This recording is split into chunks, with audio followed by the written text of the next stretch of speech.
नमस्कार, आप देख रहे हैं आज की हलचल। मैं हूं आपके साथ प्रीति रघुनंदन। यूपी में पहले चरण के चुनाव में 15 जिलों की 73 सीटों पर मतदान खत्म हो चुका है। ये 8 तस्वीर हम आपको दिखाएंगे, जहां पर मथुरा, आगरा, बिसाड़ा, सरदना, मुजफ्फरनगर, फिरोजाबाद, बागपत और अलीगढ़ की ये तस्वीर, जहां वोट देने के लिए काफी संख्या में लोग मतदान केंद्र पर पहुंचे।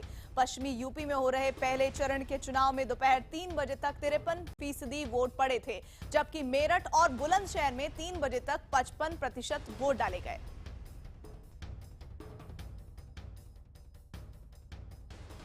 सबसे बड़े दंगल में प्रधानमंत्री नरेंद्र मोदी ने आज यूपी और उत्तराखंड में चुनावी रैली की है। पीएम ने बदायूं की रैली में मुख्यमंत्री अखिलेश यादव के चुनावी स्लोगन पर भी चुटकी ली, तो वहीं रुद्रपुर की रैली में सीएम हरीश रावत के बाहुबली अवतार पर भी निशाना साधा। भाइयों बहनों, ऐसे गैर जिम्मेवारा रवैया वाले लोग कभी भी जनता जनार्दन का भला नहीं कर सकते हैं। और इसलिए भाइयों बहनों, मैं कह रहा हूं, आपका काम नहीं बोल रहा, कारनामे बोल रहे हैं। बाहुबली ये हमारे देश में राजनीतिक जीवन में नफरत का शब्द माना गया है, लेकिन राजनीति ऐसी गिरी कि उत्तराखंड ये देवभूमि में ऐसे राजनेता पैदा हुए हैं जिनको अपने आप को बाहुबली कहलाने में शर्म नहीं आती।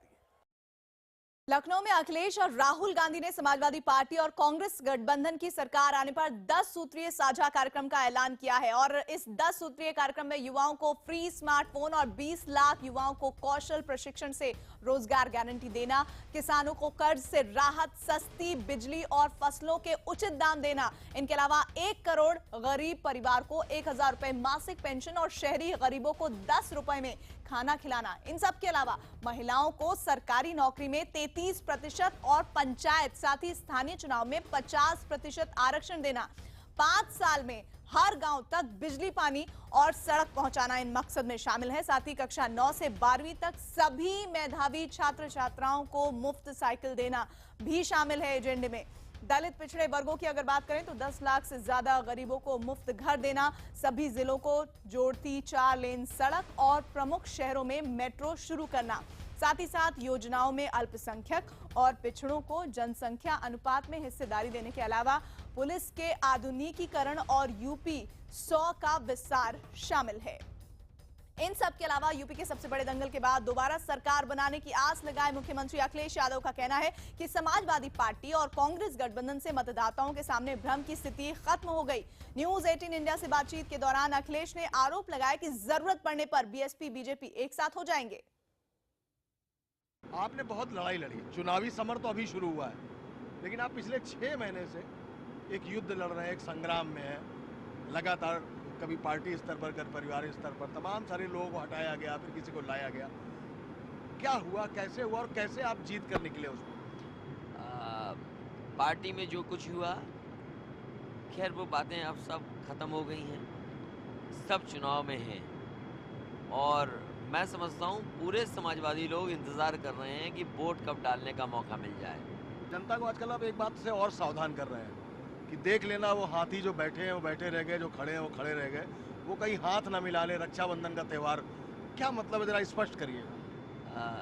उत्तर प्रदेश की जनता ने देखा है कि बीजेपी और बीएसपी मिलकर के सरकार बना चुके हैं। एक समय ऐसा भी था जब दोनों पार्टियों के नेताओं ने रक्षाबंधन त्यौहार भी मनाया था, राखी बंधवाने के लिए।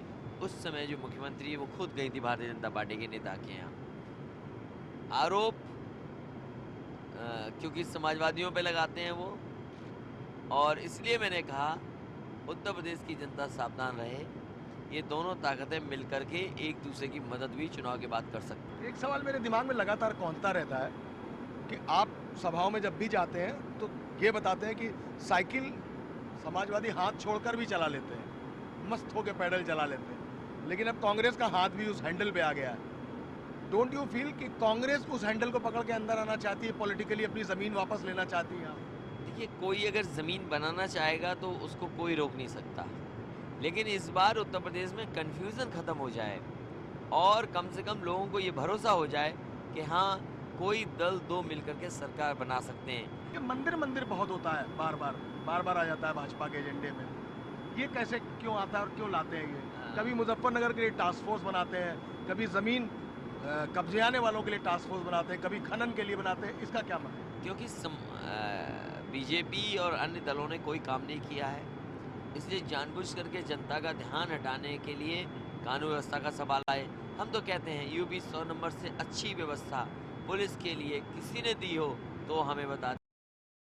और इधर यूपी के सबसे बड़े दंगल में बीएसपी को शाही इमाम सैयद अहमद बुखारी के समर्थन से एसपी नेता आजम खान नाराज हो गए हैं। आजम खान ने शाही इमाम पर निशाना साधते हुए कहा है कि शैतान बिना कपड़ों के सड़क पर आ गया है। आजम यहीं पर नहीं रुके, उन्होंने बुखारी को रामपुर की कोख से पैदा हुआ कौम का दुश्मन बता डाला। आखिरकार शैतान नंगा होकर सड़कों पर आ गया। दिल्ली के जामा मस्जिद के इमाम साहब ने बहुजन समाज पार्टी का दामन थाम दिया। क्या किरदार है तुम्हारा? अभी 15 दिन पहले मुलायम सिंह की कोठी में बैठे हुए माल खा रहे और टीवी पर बयान आ रहा था कि मैं बाप बेटों की दोस्ती कराने आया हूं। लेकिन बाप ने भी समझ लिया और बेटे ने भी समझ लिया, इस बार ना बाप ने ब्रीफकेस दिया ना बेटे ने ब्रीफकेस दिया, बगैर पैसे। और यूपी के चुनाव में अवैध शराब के तस्कर कारोबारी फायदा उठाने में जुटे हुए हैं। हापुड़ जिले से खबर है, जहां आबकारी टीम को बड़ी सफलता हाथ लगी है। एक बंद कमरे पर छापा मारा गया है और टीम ने 110 पेटी अवैध शराब बरामद की है, जिसकी कीमत लाखों में है। अंदेशा जताया जा रहा है कि शराब का इस्तेमाल चुनाव में किया जाना था। ये शराब बंद पड़े मकान के बाथरूम में रखी गई थी।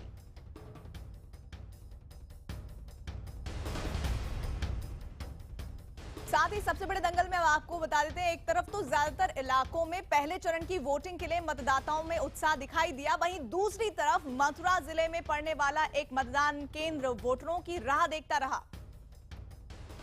मांड विधानसभा क्षेत्र के माजरा गांव के लोगों ने मतदान का बहिष्कार किया। लोगों का कहना है कि चुनाव के बाद इस गांव की सुध लेने वाला कोई नहीं आता है। ऐसे में ग्रामीणों ने इस बार मतदान के बहिष्कार का मन बनाया। माजरा गांव के अलावा कुछ और गांवों ने भी मूलभूत समस्याओं को लेकर अगले चरण में वोट बहिष्कार की चेतावनी दी है।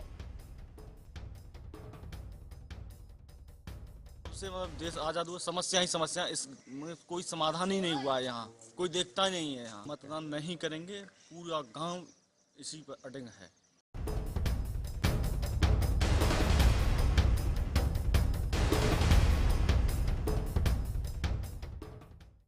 Welcome back. यूपी के सबसे बड़े दंगल में करीब 18% अल्पसंख्यक मतदाता निर्णायक भूमिका में है। नोटबंदी के फैसले से उत्साहित बीजेपी ने भी अपना अल्पसंख्यक चेहरा और केंद्रीय मंत्री मुख्तार अब्बास नकवी को मतदाताओं को लुभाने के लिए प्रचार में उतार दिया है। नकवी ने मुस्लिम बहुल संभल विधानसभा सीट से पार्टी के पक्ष में समर्थन मांगा और इस दरमियान न्यूज 18 इंडिया ने भी उनकी चुनावी तैयारियों का जायजा लिया।